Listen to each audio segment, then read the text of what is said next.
Good evening बच्चों। I hope कि आप सब ठीक होंगे। आज हम ज्योग्राफी का चैप्टर 4 करने जा रहे हैं जिसका नाम है क्लाइमेट। इस चैप्टर के अंदर हम टोटल 5 टॉपिक्स को कवर करेंगे। एक हमारा वेदर और क्लाइमेट के बीच में क्या डिफरेंस होता है, इंडिया की क्लाइमेट क्या है, क्लाइमेटिक कंट्रोल, सीजन और monsoon as a unifying board. देखो ये one of the toughest chapter है क्लास 9th के अंदर, है ना। बट हम ट्राई करेंगे कि इसको ज़्यादा से ज़्यादा सिंपल तरीके से या आसान लैंग्वेज में समझने की कोशिश करेंगे इस चैप्टर को। तो स्टार्ट करते हैं। जो हमारा पहला टॉपिक है कि क्लाइमेट और वेदर के बीच में क्या डिफरेंस होता है।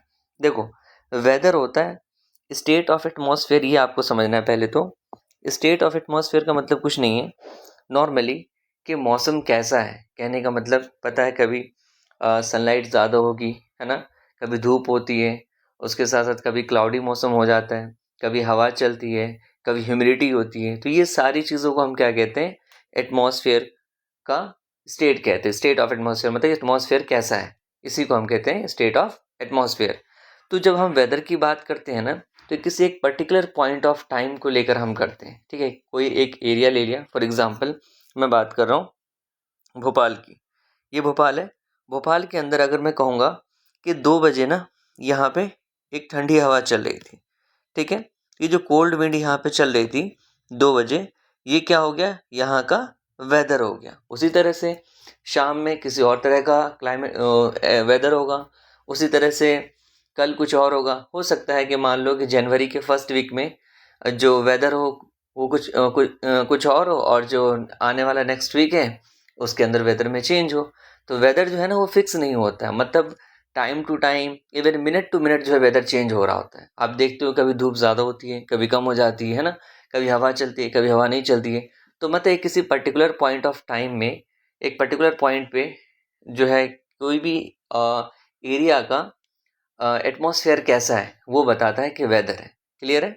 ठीक है, अब आ जाते हैं, हम समझने की कोशिश करते हैं। जैसे एग्जांपल देख लो यहाँ पे, days can be hot and cold, साथ साथ विंडी भी हो सकती है, काम भी, क्लाउडी और ब्राइट भी, है ना। तो ये एग्जांपल्स है। अगर हम बात करें क्लाइमेट की, तो क्लाइमेट क्या होता है? क्लाइमेट है sum total of weather conditions and variations over a large area for a longer period of time. हमने क्या कहा, जब भी हम वेदर की बात करते हैं तो एक पर्टिकुलर पॉइंट ऑफ टाइम की बात करते हैं। हो सकता है हम 1 घंटे की बात कर रहे हो सकता है हम 1 दिन की बात कर रहे हो, या 1 हफ्ता, 1 महीने। इसको हम वेदर कहते हैं।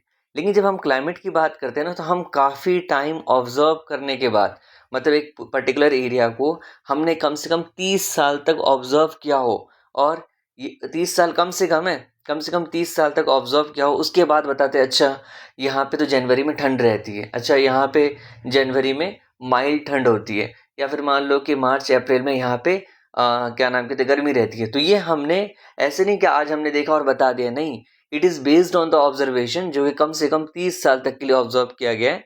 उसके बाद ये चीज़ें पॉसिबल हो पाती है। तो इसे हम कहते हैं वेदर, है ना। जैसे एग्जाम्पल इसका, सॉरी, क्लाइमेट।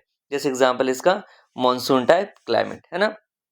अच्छा, अब जिन चीज़ को बेसिस बना के हम वेदर और क्लाइमेट का पता लगाते हैं, उसको हम एलिमेंट्स ऑफ कह लो कि जो एलिमेंट्स है उसको एलिमेंट्स ऑफ वेदर और क्लाइमेट कहते हैं, है ना। अच्छा, जो चीज़ हम क्लाइमेट चेक करते वक्त या क्लाइमेट बताने के लिए जब हम जिसका हम यूज़ करते हैं, वही सेम फैक्टर्स का जो है हम यूज़ करते हैं किसके लिए, वेदर के लिए भी। तो दोनों के एलिमेंट्स सेम होते हैं। जैसे हम क्या क्या देखते हैं जब हम कह रहे हैं स्टेट ऑफ एटमॉस्फेयर में, तो ये हो गया टेम्परेचर, हो गया एटमॉस्फेरिक प्रेशर, हो गया। देखो, एटमॉस्फेरिक प्रेशर होता है कि एटमॉस्फेयर कितना प्रेशर लगा रही है, मतलब जो ऊपर एयर है ना वो भी हमारे ऊपर प्रेशर लगाते हैं, उसी को हम कहते हैं एटमॉस्फेरिक प्रेशर कहते हैं। एक हो गया आपका विंड, उसी तरह से ह्यूमिडिटी हो गया, प्रेसिपिटेशन हो गया। ये सारे एलिमेंट्स हैं वेदर के।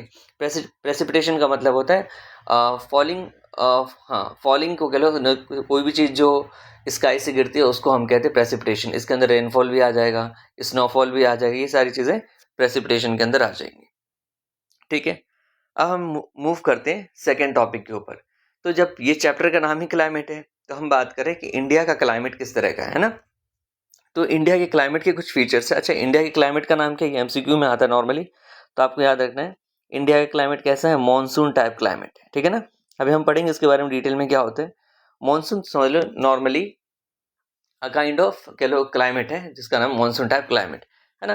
तो तो इसकी ना कई सारी फीचर्स हैं। अगर हम कह रहे कहीं पे मानसून टाइप क्लाइमेट है तो हम कैसे पता लगाएंगे वहाँ पे मानसून टाइप क्लाइमेट है, तो उसके कुछ फीचर्स हैं, उससे पता लगाएंगे। जैसे कि seasonal change in the direction of wind, कि जब क्या नाम कहते हैं सीजन के हिसाब से विंड के डायरेक्शन में चेंज आता है। जैसे अगर समर सीजन है तो जो विंड है वो सी से लैंड की तरफ मूव करेगी। फॉर एग्जाम्पल यहाँ सी है और यहाँ लैंड है, तो हवा ना सी से लैंड की तरफ मूव करेगी समर सीजन के अंदर। लेकिन अगर विंटर सीजन होगा वही रिवर्स हो जाएगा, मतलब हवा लैंड से जो है सी की तरफ मूव करेगी। तो इसे कहते हैं seasonal change in the direction of wind. ठीक है। दूसरा है हमारा मॉडरेट टू हाई टेम्परेचर होता है, मतलब कि अगर हम बात करेंगे किसकी, मॉनसून टाइप क्लाइमेट के अंदर, तो टेम्परेचर या तो मॉडरेट रहेगा या काफ़ी ज़्यादा हाई रहेगा। साथ साथ ब्रेक्स इन मानसून के, मतलब जो मानसून होता है ना वो कंटिन्यूस नहीं होता, मतलब बारिश जो होगी ऐसा नहीं कि पूरे साल बारिश हो रही है ना, एक पर्टिकुलर सीजन के अंदर हमें बारिश देखने को मिलती है। उसी तरह से जो रेनफॉल है, अब जहाँ पे मानसून टाइप क्लाइमेट होता है ऐसा नहीं कि हर जगह पे एक ही तरह बारिश होती है। आप खुद देख लो, इंडिया के अंदर कहीं पे कम बारिश होती है तो कहीं पे बहुत ज़्यादा बारिश होती है ना। इसी तरह से डिस्टिंक्ट सीजन्स, कई तरह के जो है सीजन्स हमें देखने को मिलते हैं मानसून टाइप क्लाइमेट के अंदर। उसी तरह से कुछ रीजनल वेरिएशंस भी होते हैं। जैसे हमने कहा ना कि अनइवन डिस्ट्रीब्यूशन, अनइवन डिस्ट्रीब्यूशन का मतलब क्या है, कहीं पे ज़्यादा होगा कहीं पे कम होगा। आप यहाँ देखें, ये देखो, ये जो रीजन दिख रहा है ना जहाँ पे बहुत ज़्यादा बारिश होती है वो जो है डार्क ब्लू कलर में है। जैसे कि ये वेस्टर्न घाट वाला एरिया हो गया, उसी तरह से नॉर्थ ईस्ट का एरिया हो गया, यहाँ पे बहुत ज़्यादा बारिश होती है। ठीक है। वहीं पे देख लो जैसे 0 से 20, ये जो राजस्थान वाला एरिया है, यहाँ पे ना के बराबर बारिश होती है। तो इसे कहते हैं रीजनल वेरिएशंस, कि कहीं पे ज़्यादा बारिश हो रही है कहीं पे कम हो रही है, कहीं पे टेम्परेचर ज़्यादा है कहीं पे कम है, इसी की बात हो रही है। अगर हम बात करें रीजनल वेरिएशंस की, तो आप देख लो जैसे टेम्परेचर की बात करते हैं तो समर के अंदर, जो समर सीज़न है, अगर हम समर सीज़न को कंसिडर करें तो राजस्थान के अंदर अराउंड 50 डिग्री सेल्सियस पहुंच जाती है टेम्परेचर। लेकिन समर की बात कर रहा हूँ, लेकिन समर के अंदर आप देखो जम्मू एंड कश्मीर के अंदर कितना होता है टेम्परेचर, 20 डिग्री सेल्सियस। कितना डिफरेंस हमें देखने को मिल रहा है, तो ये क्या है, इसे हम कहते हैं रीजनल वेरिएशन। उसी तरह से विंटर के अंदर जम्मू एंड कश्मीर के अंदर टेम्परेचर कितना होता है, -45 डिग्री सेल्सियस। वहीं पे हमें केरला के अंदर 22 डिग्री सेल्सियस देखने को मिलता है। That is what, this is the regional variation. उसी तरीके से अगर हम बात करें तो प्रेसिपिटेशन है ना, कि रेनफॉल, मैंने कहा था कोई भी चीज़ जो एटमॉस्फेयर से फॉल करती है उसे हम कहते हैं क्या, प्रेसिपिटेशन है ना। फॉर एग्जांपल अगर हम बात करें तो हिमालयस के अंदर स्नोफॉल होता है ना। मेघालय के अंदर बहुत ज़्यादा बारिश होती है, मोर देन 400 सेंटीमीटर रेनफॉल। लेकिन वहीं पे अगर हम बात करें राजस्थान के अंदर तो ना के बराबर बारिश होती है। तो ये हमने देखा वेरिएशन। नाउ अब हम बात करते हैं इंडिया के क्लाइमेट को कौन कौन से फैक्टर्स है जो अफेक्ट करते हैं। ठीक है ना। तो एक इसके अंदर आता है आपका लैटिट्यूड। समझो लैटिट्यूड क्या होता है, ये अर्थ है, ये सब आपने बेसिकली पढ़ा होगा। ये इक्वेटर होता है ना, समवेयर यहाँ पे सनलाइट लाई करता है और सन की रोशनी कुछ इस तरह से होगी। ठीक है। तो जो सेंटर वाला पोर्शन होगा वहाँ पे ज़्यादा सनलाइट होगी, और जो ये वाला पोर्शन होगा यहाँ पे कम सनलाइट पड़ेगी, है ना। तो वही कह रहे, जैसे जैसे लैटिट्यूड जो है पोल की, ये वाला हिस्सा पोल होता है ऊपर और नीचे, तो जैसे ही पोल की तरफ डिस्टेंस, जैसे ही पोल के पास जाओगे वैसे ही टेम्परेचर क्या होती जाएगी, कम होती जाएगी, है ना। और इक्वेटर पे सबसे ज़्यादा टेम्परेचर होता है। तो इस तरह से आप किस लैटिट्यूड पे लाई करते हो ये बहुत ज़्यादा इंपॉर्टेंट है कि वहाँ का टेम्परेचर कैसा होगा। तो उससे हमें पता चलता है कि इंडिया का जो टेम्परेचर है वो क्या है, इंडिया ट्रॉपिकल और सब ट्रॉपिकल के अंदर आता है। मतलब इंडिया समवेयर यहाँ पे आता है तो बहुत ज़्यादा गर्मी नहीं होती है ना बहुत ज़्यादा ठंड होती है, बट कि यहाँ पे भी अच्छी खासी सनलाइट आती है, इसलिए ज़्यादातर हमें टेम्परेचर ज़्यादा ही देखने को मिलता है। ठीक है ना। अब एक है एल्टीट्यूड की बात करते हैं, हाइट की, है ना। तो जैसे जैसे हाइट इंक्रीज होता है टेम्परेचर डिक्रीज होता जाता है। आपने देखा होगा कि कश्मीर के अंदर नॉर्मली, पहाड़ का एग्जांपल ले लो, जैसे अब ये आप यहाँ पे हो तो टेम्परेचर कुछ और होगा, लेकिन जब आप यहाँ इस वाले पॉइंट पे पहुँच जाओगे तो यहाँ पे टेम्परेचर क्या हो जाएगा, कम हो जाएगा। मतलब जितनी ज़्यादा हाइट होगी उतना कम टेम्परेचर होगा। ठीक है ना। ये एक दूसरा फैक्टर हो गया। ठीक है। इसलिए जो हम देखते हैं कि जो हिली एरियाज होती हैं वो क्या होती है, वो गर्मी के अंदर भी वो ठंडी रहती है। उसके पीछे रीज़न क्या है कि उनकी जो हाइट है वो ज़्यादा हाइट के ऊपर होती है, इसलिए वहाँ पे टेम्परेचर कम होता है। बात करें प्रेशर और विंड्स, तो अभी के लिए आप बस इतना समझ लो कि जो प्रेशर और विंड है उसी की वजह से रेनफॉल हो पाती है। बात करें अगर हम डिस्टेंस फ्रॉम सी, देखो कोई कंट्री है, उसकी डिस्टेंस कितनी है सी से, ये आपका इंडिया का सदर्न पार्ट है और आपको पता है यहाँ पे अरेबियन सी है और यहाँ पे बे ऑफ बंगाल है ना। तो कहने का मतलब जितना ज़्यादा सी से दूर रहेगी, जैसे अगर मान लो एक आपका मध्य प्रदेश समवेयर यहाँ लाई कर रहा है ना, और केरला यहाँ पे लाई कर रहा है, तो जो जो सी से डिस्टेंस है ना, उसका रोल क्या होता है, वो टेम्परेचर को मॉडरेट करने में हेल्प करता है। कहने का मतलब सी के जितना ज़्यादा नज़दीक रहोगे वहाँ पे उतना आपको नॉर्मल टेम्परेचर देखने को मिलेगा, और सी से जितना दूर जाओगे आपको उतना एक्सट्रीम टेम्परेचर देखने को मिलेगा। इसलिए चाहे दिल्ली हो, चाहे आपको जो मिडिल वाला एरिया हो, वहाँ पे क्यों ज़्यादा गर्मी रहती है, उसके पीछे रीज़न क्या है कि वो सी से उसकी डिस्टेंस काफ़ी ज़्यादा है, तो मॉडरेटिंग इन्फ्लुएंस क्या हो गया, बहुत कम हो गया, इसकी वजह से बहुत ज़्यादा गर्मी रहती है ना। इसी को हम कहते हैं कॉन्टिनेंटलिटी, ठीक है ना। कहने का मतलब जैसे जैसे आप सी से दूर होते जाओगे, जितना किसी एक पर्टिकुलर जगह का जो डिस्टेंस है जितना ज़्यादा सी से दूर होगा उतना ज़्यादा है वहाँ पे गर्मी, या उतनी ज़्यादा वहाँ पे ठंड हमें देखने को मिलती है। क्योंकि जो सी है उसका काम क्या है, जो मॉडरेट जो टेम्परेचर है या फिर जो भी एटमॉस्फेरिक स्टेट है उसको मॉडरेट करने का काम करती है। उसी तरह से एक होता है ओशन करंट। ओशन करंट का मतलब क्या है, आप सब इजीली जानते हो ये चीज़, कि रिवर है ना, रिवर के ऊपर ये जो रिवर है या ओशन है, यहाँ पे पानी फ्लो करती है इस तरह से, है ना, उसी को करंट कहते हैं। अच्छा, अगर ये पानी हीटेड होगा, तो अगर ये वार्म वाटर होगा तो जाहिर सी बात है हवा जो इधर से चलेगी वो कैसी होगी, वार्म एयर होगी, है ना। उसी तरह से जो कोल्ड करंट, मतलब मान लो पानी यहाँ ठंडा है, तो जो हवा जो इसके ऊपर से गुजरेगी वो कैसी होगी, ठंडी हवा गुजरेगी। तो इस तरह से जो है वार्म और क्या नाम कहते हैं ओशन करंट जो है वो इम्पैक्ट करती है इंडिया के क्लाइमेट के ऊपर। इसलिए जैसे हम देखते हैं कि ये जो साउथ वाला पार्ट है, यहाँ पे जब यहाँ पे ओशन करंट वार्म रहेगा तो यहाँ पे वार्म क्लाइमेट होगी, और उसी तरह से अगर मान लो यहाँ पे ओशन करंट जो यहाँ पे कोल्ड है तो यहाँ पे जो क्लाइमेट है वो थोड़ी ठंडी रहेगी, क्योंकि हवा यहाँ ठंडी चलेगी, यहाँ गर्म चलेगी।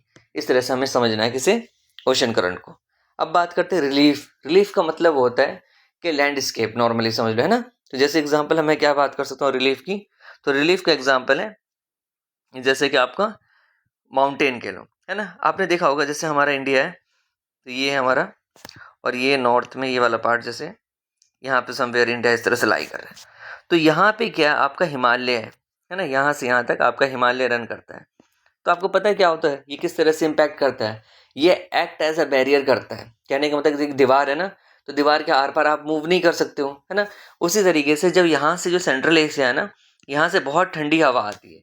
अगर इतनी ठंडी आती है कि अगर ये हवा इंडिया के अंदर आने लग गई तो यहाँ पे जो क्लाइमेट है वो काफ़ी ज़्यादा ठंडा होने लग जाएगा, ठीक है। लेकिन ये जो माउंटेन है ये ठंडी हवा को अंदर की तरफ नहीं आने देती है, इसकी वजह से जो रिलीफ है काफ़ी बड़ा रोल प्ले करती है, ठीक है ना।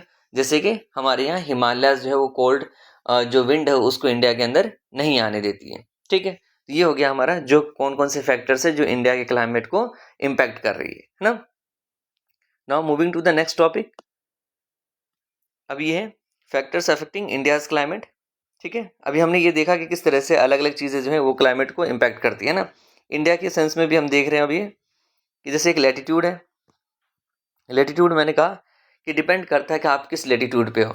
अगर आप इक्वेटर के पास वाली लैटिट्यूड पे हो तो वहाँ गर्मी ज़्यादा होगी, और अगर आप उससे जितना दूर जाओगे तो वहाँ पे जो टेम्परेचर उतना कम होगा। तो इंडिया के अंदर देखो ट्रॉपिक ऑफ कैंसर जो है ना, ये वाली लाइन ट्रॉपिक ऑफ कैंसर, ये जो ट्रॉपिक ऑफ कैंसर है ये क्या करता है, इंडिया को देखो ऑलमोस्ट दो पार्ट में डिवाइड कर देता है, ठीक है ना। ये देखो यहाँ से यहाँ और यहाँ से यहाँ दो पार्ट में डिवाइड कर दिया, है ना। और ये जो है वेस्ट में, अच्छा ये भी आ सकता है कि जो ट्रॉपिक ऑफ कैंसर है कहाँ से कहाँ तक मूव करता है, तो वेस्ट के अंदर रन ऑफ कच्छ है और ईस्ट के अंदर आपका मिजोरम है, यहाँ तक ये एक्सपेंडेड है कि आपका ट्रॉपिक ऑफ जो कैंसर है यहाँ से पास होता है, ठीक है।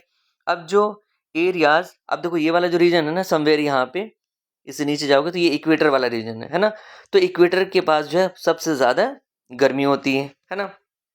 और उससे ये वाला जो रीजन है पूरा कि इक्वेटर के पास वाला, इसको हम ट्रॉपिकल रीजन कहते हैं, मतलब यहाँ पे बहुत ज़्यादा गर्मी होती है। और उससे ऊपर आते तो इसको हम सब ट्रॉपिकल रीजन कहते हैं। तो इंडिया का देखो, तो इंडिया जो है, इंडिया का कुछ हिस्सा जो है यहाँ से यहाँ तक जो हिस्सा है ये ट्रॉपिकल के अंदर आता है, और ये वाला हिस्सा जो है सब ट्रॉपिकल के अंदर आता है। इसलिए इंडिया का क्लाइमेट कैसा हो गया इंडिया के अंदर जो क्लाइमेट है वो दोनों ही ट्रॉपिकल भी है और सब ट्रॉपिकल भी है, ठीक है। नाउ अगर हम बात करें एल्टीट्यूड की, तो जैसे जैसे जो हाइट बढ़ती है तो वैसे वैसे क्या होता है, टेम्परेचर कम होता है। जैसे कि हमने कहा कि हिमालयाज की अभी हमने बात की, जो हिमालयाज है, हिमालयाज क्या करती है, कोल्ड विंड को अंदर नहीं आने देती है, मतलब इंडिया के अंदर एंटर नहीं होने देती है, ठीक है ना। इसकी वजह से हमारे यहाँ जो विंटर पड़ती है ना, बहुत माइल्डर विंटर होती है, बहुत ज़्यादा एक्सट्रीम नहीं होती है। उसी तरह से बात करें अगर प्रेशर और विंड की, ठीक है ना, तो देखो एक चीज़ आपको समझना है, एक होता है हाई प्रेशर, एक होता है लो प्रेशर, ठीक है।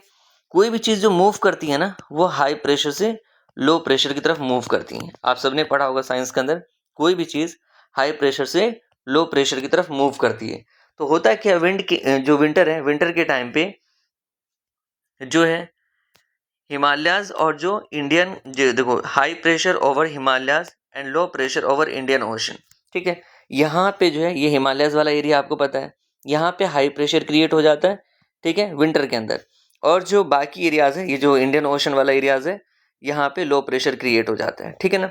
तो हाई प्रेशर मतलब यहाँ से यहाँ विंड मूव करेगी, हाई प्रेशर से लो प्रेशर के अंदर। इसलिए क्या होता है विंटर के अंदर, आप देखोगे ये यहाँ पे क्या है, हिमालयाज है, तो यहाँ ठंडी हवा होगी, इसलिए जो है पूरे देश के अंदर ठंडी हवा चलती है विंटर के अंदर, ठीक है ना। अब अगर हम बात करें समर के अंदर, तो समर के अंदर क्या होता है, ये नॉर्थ वेस्ट वाला पार्ट है, ये वाला पार्ट, जस्ट सेकेंड, ये वाला जो पार्ट है नॉर्थ वेस्ट वाला पार्ट जो है, यहाँ पे क्या क्रिएट हो जाता है, ये हो जाता है आपका हाई प्रेशर, लो प्रेशर, हाँ ये यहाँ पे आपका ये लो प्रेशर डेवलप हो जाएगा, और जो इंडियन ओशन है जहाँ पे लो प्रेशर था, ये हाई प्रेशर हो जाएगा। तो यहाँ से जो है विंड मूव करेगी इस रीजन में इस तरह से, ठीक है ना। जब ये मूव करेगी तो ये अपने साथ जो है क्या लेकर जाएगी, अब देखो यहाँ की ये जो हवा यहाँ पे मौजूद है ना, ये वाटर के ऊपर है, यहाँ आपको पता है बे ऑफ बंगाल है और यहाँ पे अरेबियन सी है। तो यहाँ की जो यहाँ पे जो एयर है उसमें मॉइस्चर भी होगा, तो जैसे जैसे ये मूव करेंगे ना, तो अपने साथ बारिश भी लेकर आएंगे, ठीक है। तो इसी की वजह से जो इंडिया के अंदर बारिश होती है वो किसकी वजह से होती है, साउथ वेस्ट मानसून की वजह से होती है, ठीक है। तो ये हमने पढ़ लिया कि कौन कौन से फैक्टर्स हैं जो इंडिया के क्लाइमेट को इम्पैक्ट करते हैं या अफेक्ट करते हो। तो आपको इन तीन के बारे में डिटेल में लिख देना, आपको पूरे अच्छे तरीके से मार्क्स मिल जाएगा। और यहाँ पे ये नॉर्मल सिचुएशन है कि कहीं भी अगर हम बात करेंगे कौन कौन सी चीज़ है जो क्लाइमेट को इम्पैक्ट करती है, तो वो सारी चीज़ें यहाँ पे डिस्कस्ड है, ठीक है। Now moving to the next topic, एक हमारा सीजन्स क्या होते हैं, देखो seasonal changes are more noticeable in interior parts of the country. Coastal areas do not experience much variation in temperature but show variation in rainfall pattern. एक चीज़ समझना है आपको। अब बात करें सीजन जानते हो ना आप, ये कोल्ड वेदर सीजन हो गया, समर सीजन हो गया, रेनी सीजन हो गया, इसके बारे में डिस्कस कर रहे हैं। ये चीज़ हमें समझनी है, इसी में आपका एग्जाम्पल समझते हैं।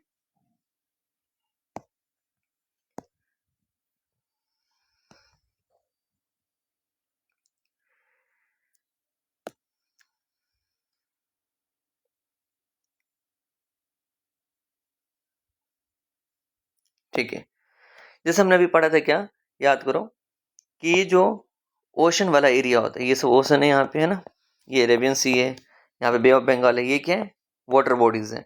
तो मैंने अभी बताया था आपको, जो जो सी से प्रॉक्सिमिटी है ना, वो मॉडरेटिंग जो इम्पैक्ट है वो डालते हैं क्लाइमेट के ऊपर, मतलब ना ज़्यादा वहाँ पे गर्मी होती है ना बहुत ज़्यादा ठंड होती है। तो यही चीज़ हमें यहाँ पे कहा गया है कि जो सीजनल चेंज है ना, असल में हमें जहाँ पे दिखेगा, अच्छा ये जो है रेनी सीजन है, ये जो है समर सीजन है, ये कोल्ड वेदर सीजन है, ये मेनली हम कहाँ नोटिस कर पाते हैं, जो सेंट्रल पार्ट है इंडिया का, जो इंडिया का इंटीरियर पार्ट है, ठीक है। कहने का मतलब आपको इस वाले पार्ट के अंदर ज़्यादा आपको सीज़न दिखने को मिलेगा। लेकिन अगर आप यहाँ की बात करोगे, ये वाले रीजन्स की बात करोगे, तो यहाँ पे आपको बहुत ज़्यादा चेंज देखने को नहीं मिलेगा सीज़न के अंदर, कि हाँ प्रॉपर चेंज देखने को मिलेगा, हाँ यहाँ तो गर्मी का मौसम आ गया, या फिर ये जो है आपका कह लो कि विंटर का मौसम आ गया, इस तरह से यहाँ नहीं दिखेगा आपको, बहुत ज़्यादा आप उसको नोटिस नहीं कर पाओगे। बट इन रीजन्स के अंदर आपको ऐसा फील होगा कि हाँ यहाँ पे जो है सीज़न के अंदर चेंज आ रहा है, कि अच्छा अभी रेनी सीज़न था, समर है, विंटर है, इस तरह की चीज़ें आप नोटिस कर पाओगे कहाँ पे, ये आपके इंटीरियर पार्ट में। तो 4 तरह की सीजन है टोटल। एक है आपका कोल्ड वेदर सीजन, जिसे हम सिंपली विंटर के नाम से जानते हैं, हॉट वेदर सीजन जिसे हम समर कहते हैं, और एक है एडवांसिंग मानसून जिसे हम रेनी सीजन कहते हैं, और एक लास्ट रीट्रेटिंग मॉनसून, मतलब जो मॉनसून के बाद वाला जो सीजन है उसको हम कहते हैं। असल में इसको ट्रांजिशन सीजन कहा जाता है। अब इसे हम वन बाय वन करके समझेंगे। तो स्टार्ट करते हैं हम कोल्ड वेदर सीजन से। तो देखो कोल्ड वेदर सीजन कब आता है, पहली बात तो इसकी ये कुछ फैक्ट्स आप इतना पढ़ लो हर एक सीजन के बारे में, ये मोर देन इनफ है, ठीक है ना। नवंबर टू फरवरी, फर्स्ट पॉइंट कि कोल्ड वेदर सीजन नवंबर से फरवरी तक रहता है। क्या क्या फीचर्स है यहाँ पे आपको पता है। कोल्ड के अंदर दिन में गर्मी होती है और रात के टाइम पे ज़्यादा ठंड होती है। अब गर्मी कहने का मतलब ये नहीं कि दिन में बहुत, मतलब सिर्फ गर्मी ही है, मतलब रिलेटिवली तो गर्मी होती है ना रात के कंपैरिजन में, उसकी बात हो रही है। साथ साथ हमें जो है नॉर्थ और साउथ इंडिया के अंदर हमें वेरिएशन देखने को मिलता है। मैंने बताया क्यों, क्योंकि जो नॉर्थ इंडिया है वहाँ पे देखोगे उसके चारों तरफ रिवर नहीं है, वहाँ पे वाटर बॉडीज नहीं है, बट साउथ के अंदर वाटर बॉडीज है। अगर साउथ में आसपास वाटर बॉडीज है, जाहिर सी बात है वहाँ के क्लाइमेट में बहुत ज़्यादा इम्पैक्ट नहीं पड़ेगा, तो यही कह रहे वेरिएशन हमें देखने को मिलेगा। उसी तरह से नॉर्थ ईस्ट विंड प्रिवेल, कहने का मतलब अभी मैंने बताया था जब जो विंटर सीजन है, विंटर में क्या होता है, जो लैंड से सी की तरफ जो आपका विंड मूव करता है, ठीक है ना। विंड की जो डायरेक्शन होती है वो कैसी होती है, लैंड से सी की तरफ मूव करती है ना। और जो लैंड से सी की तरफ मूव करती है उसको क्या कहते हैं, नॉर्थ ईस्ट विंड कहते हैं, नॉर्थ ईस्ट विंड कहते हैं। और ये जो मूवमेंट होती है इसकी वजह से, अब ये जो है ना ये ड्राई सीजन होता है, मतलब ये जो हवा चलती है तो इसके अंदर मॉइस्चर नहीं है। जब मॉइस्चर नहीं है तो ऑब्वियस बात है बारिश भी नहीं होगी, है ना।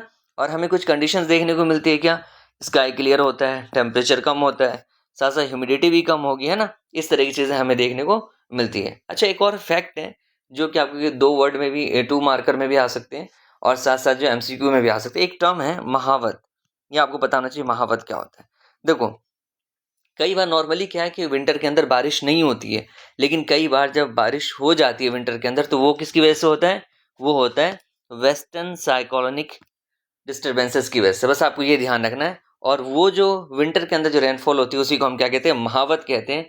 आपको पता है विंटर में कौन सी क्रॉप्स ग्रो होती है, रबी क्रॉप्स, तो उनके लिए जो है महावत बहुत ज़्यादा फायदेमंद रहता है, ठीक है। आई होप कि ये क्लियर हो गया। Now moving to the next, ठीक है। अब हम बात करें हॉट वेदर सीजन की। देखो हमने बात की यहाँ पे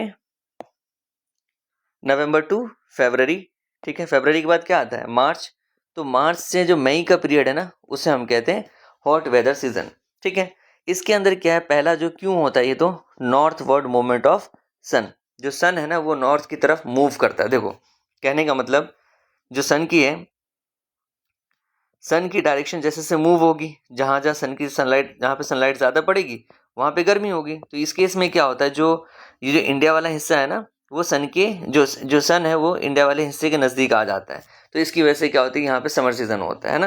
तो हाई टेम्परेचर हमें नॉर्थ के अंदर देखने को मिलता है और नॉर्थ वेस्ट इंडिया के अंदर, जबकि टेम्परेचर जो है कंपैरेटिवली लो होता है। हमने वही बताया आपको, जो पेनिनसुलर इंडिया है, मतलब वो जो साउथ वाला पार्ट जो है ट्रायंगुलर लैंड मास जिस तरह से फॉर्म हो रहा है, यहाँ पे कम इन्फ्लुएंस देखने को मिलता है। सेम रीजन है, बार बार एक्सप्लेन नहीं करूँगा मैं इसे आपको, ठीक है ना। ये चीज़ है, हाई टेम्परेचर हमें नॉर्थ और नॉर्थ वेस्ट में बहुत ज़्यादा टेम्परेचर देखने को मिले, मतलब कि दिल्ली हो गया आपका, उसी तरह से आपका पंजाब हो गया, साथ साथ गुजरात हो गया, महाराष्ट्र हो गया, आपका ये वाला जो एरिया है राजस्थान हो गया, यहाँ पे बहुत ज़्यादा गर्मी देखने को मिलेगी एज़ कम्पेयर टू अगर आप साउथ में आओगे, केरला में, तमिलनाडु में, यहाँ पे ना के बराबर टेम्परेचर आपको देखने को मिलेगी, मतलब कंपैरेटिवली, ठीक है ना। अब हम बात करें एक और, यहाँ पे एक खास फीचर है इसकी, किसकी, समर सीजन की, कि यहाँ पे एक बहुत गर्म हवा चलती है इस समर सीजन के दौरान, जिसको हम कहते हैं लू। हॉट होती है, ड्राई विंड्स होती है, जो कि मेनली नॉर्थ और नॉर्थ वेस्ट इंडिया के अंदर जो है मूव करती है, इसको हम कहते हैं क्या, लू, ठीक है ना। अच्छा, कुछ लोकल विंड्स भी होती है, मतलब ये तो लू जो है नॉर्मली एक नॉर्मल फीचर है जो हर जगह चलती है, लेकिन समर के अंदर कुछ खास जगह पे ही कुछ विंड मूव करती है ना, कुछ खास तरह की हवाएं चलती है कुछ पर्टिकुलर जगह के अंदर। जैसे एग्जांपल है मैंगो शावर्स, ये काफी अच्छा क्वेश्चन है, आपसे पूछा जा सकता है। क्या होता है मैंगो शावर्स, देखो towards the end of the summer, जैसे ही समर खत्म हो रहा होता है तो प्री मानसून शावर होता है, मतलब मानसून नॉर्मली कहने का होता है बारिश की बात हो रही है ना, तो मानसून से पहले ना, मतलब बारिश होने से पहले हल्की बारिश होती है, जिसको हम कहते हैं प्री मानसून शावर कहते हैं। कहाँ पे, मेनली केरला और कर्नाटका के अंदर, कर्नाटका के अंदर, है ना। जिसकी वजह से क्या होता है, मैंगोज जो है वो पकने लगते हैं, ठीक है ना, जिससे हम क्या कहते हैं, मैंगो शावर कहते हैं। और यही चीज़ वेस्ट बंगाल के अंदर हमें वायलेंट थंडरस्टॉर्म देखने को मिलती है रेन के साथ, जिसे हम क्या कहते हैं, काल बैसाखी कहते हैं। तो काल बैसाखी, मैंगो शावर्स, ये सब क्या है, ये प्री मॉनसून है, मतलब असल में मॉनसून की रेनी सीजन आने से पहले की क्या है, एक तरह से घंटी है कि आने वाली है ना, कौन, मैंगो शावर्स और काल बैसाखी। आई होप कि ये क्लियर हो गया। नाउ जैसे ही समर सीजन खत्म होता है, कब, मई में, तो वहीं से हमारा ये जो है मई हो गया, फिर जून से सितंबर वाला पीरियड जो है ये हमारा कहलाता है एडवांसिंग मॉनसून, मतलब रेनी सीजन क्या होती है इंडिया के अंदर आने लगती है, ठीक है ना। तो देखो by early June low pressure condition develop over north western plain, मतलब ये वाला जो पूरा हिस्सा है ना आपको ये जो दिख रहा है, इन सब एरियाज के अंदर क्या होता है, लो प्रेशर क्रिएट होता है, ठीक है। और जो सदर्न वेस्ट हेमिस्फीयर, मतलब जो साउथ वाला, फॉर एग्जांपल इंडिया तो नॉर्दर्न हेमिस्फीयर में लाई करता है, जो साउथ हेमिस्फीयर है ना वहां से हवा आती है, ठीक है, सदर्न ओशन से, ठीक है, वो ठंडी हवा अपने साथ लेकर आती है, इस तरह से करके वो जो है ये हवा आती है अपने साथ, ठीक है। अब ये जो हवा आती है ना इसके अंदर मॉइस्चर होता है, जैसे जैसे ये इंडिया के अंदर अलग अलग टाइम पे मूव करती है तो अपने साथ बहुत ज़्यादा बारिश लेकर आती है, ठीक है ना। तो ये जो मॉइस्चर है, जो वो एयर जो सदर्न हेमिस्फीयर से आ रही है, कहाँ पे, इंडिया के अंदर, वो अपने साथ बारिश लेके आती है, क्योंकि देखो ये वाला एरिया क्या है, हाई प्रेशर है, और ये क्या है, लो प्रेशर है। तो हवा किधर जाएगी, हाई प्रेशर से लो प्रेशर की तरफ। तो मैंने कहा जो विंड है हमेशा हाई प्रेशर से लो प्रेशर मूव करती है, तो यहाँ से अपने साथ मॉइस्चर वाला एयर लेकर आएगी, और यहाँ पे सॉरी ये जो है यहाँ पे पूरी तरह से बारिश हो जाएगी इस पर्टिकुलर रीजन्स के अंदर, सारे रीजन्स के अंदर, ठीक है ना। अब एक और चीज़ हमें समझना है, ब्रेक्स इन मानसून, यही टॉपिक मैंने बताया था आपको, लास्ट में डिस्कस करूंगा। देखो हमारे यहाँ ना ऐसा नहीं होता कि मानसून ना पूरे, जब अगर मानसून का, जैसे मान लो अभी हमने पढ़ा क्या, जो जून से लेकर सितंबर है, तो इसका मतलब ये नहीं कि जून से सितंबर के बीच में कोई भी ऐसा दिन नहीं होगा जो बारिश नहीं होगी, नहीं, बीच बीच में बारिश नहीं होती, हो सकता है एक हफ्ते के लिए, 10 दिन के लिए भी लगातार बारिश नहीं होती है ना। तो ये इसे हम कहते हैं ब्रेक इन मानसून, जब लगातार बारिश नहीं हो रही होती है ना। ये कब होता है, रेनफॉल जो है कुछ दिन के लिए होता है, फिर रुक जाती है, फिर बारिश होती है ना। तो इस तरह से मानसून का ट्रफ एंड जो है क्रिएट, मतलब कभी आती है बारिश, कभी नहीं आती, कभी आती, कभी नहीं आती। तो आप देखोगे आगे जाके आप पढ़ोगे इसको ट्रफ एंड क्रेस्ट कहते हैं, अगर आपने साइंस में पढ़ा हो तो आपको आइडिया होगा इस चीज का, है ना। इसी को break in monsoon, simply break in monsoon का मतलब ये है कि जो बारिश है वो कंटिन्यूस नहीं है। अगर हम बात करें किसकी, रेनफॉल डिस्ट्रीब्यूशन की, रेनफॉल डिस्ट्रीब्यूशन। अब देखो एक दो टर्म समझ लो, एक आप होता है विंड वर्ड, एक होता है ली वर्ड, ठीक है। देखो जैसे ये माउंटेन है, तो जब हवा चल रही है तो आपको पता है इस वाले पोर्शन को हिट करेगी, लेकिन ये वाले पोर्शन को हिट नहीं कर पाएगी। तो जिस पोर्शन को हिट करती है हवा उसको कहते हैं विंड वर्ड, और जिस पोर्शन को हिट नहीं करती उसको कहते हैं ली वर्ड, है ना। तो जो इधर से हवा आ रही है, आपको पता है ये वाला रीजन क्या है, ये हमारा यहाँ पे वेस्टर्न घाट है, ये जो वेस्टर्न वाला घाट है, तो वेस्टर्न घाट का जो विंड वर्ड वाला रीजन है ना, वहाँ पे बहुत ज़्यादा बारिश होती है, ठीक है ना। और इंडिया के अंदर उसी तरह से दो जगह बहुत, जो मैंने कहा ना कि बारिश हर जगह एक जैसी नहीं होती। तो ये वाला जो रीजन है आपका, कौन सा, आपका ये वाला रीजन, एक वेस्टर्न घाट का, एक ये वाला रीजन है नॉर्थ ईस्टर्न स्टेट्स का, ठीक है। हमने आपको दिखाया था यहाँ पे भी, है ना, ये वाला रीजन देखो, ये जो एकदम डार्क ब्लू कलर के अंदर, यहाँ पे बहुत ज्यादा बारिश होती है इंडिया के अंदर, ठीक है। तो ये चीज हमें रेनफॉल डिस्ट्रीब्यूशन देखने को मिलता है। वहीं पे अगर हम बात करें राजस्थान की, गुजरात की, तो वहाँ पे ना के बराबर जो है बारिश होती है। और इंडिया के अंदर नहीं, पूरे वर्ल्ड के अंदर जो सबसे ज्यादा बारिश होती है ना, वो इंडिया के अंदर एक जगह है वहाँ पे होती है, इसका नाम क्या है, मौसिनराम है। कहाँ पे ये मौसिनराम आपका मेघालय के अंदर एक सिटी है, वहाँ पे सबसे ज्यादा बारिश होती है, ठीक है।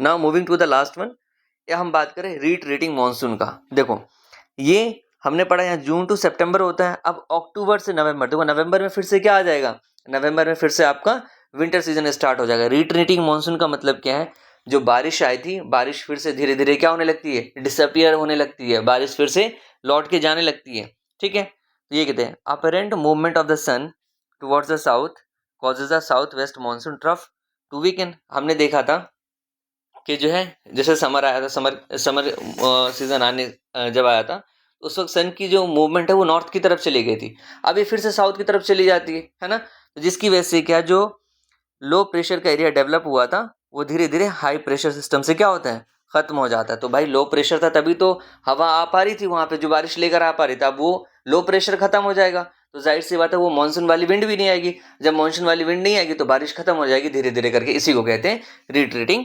मानसून।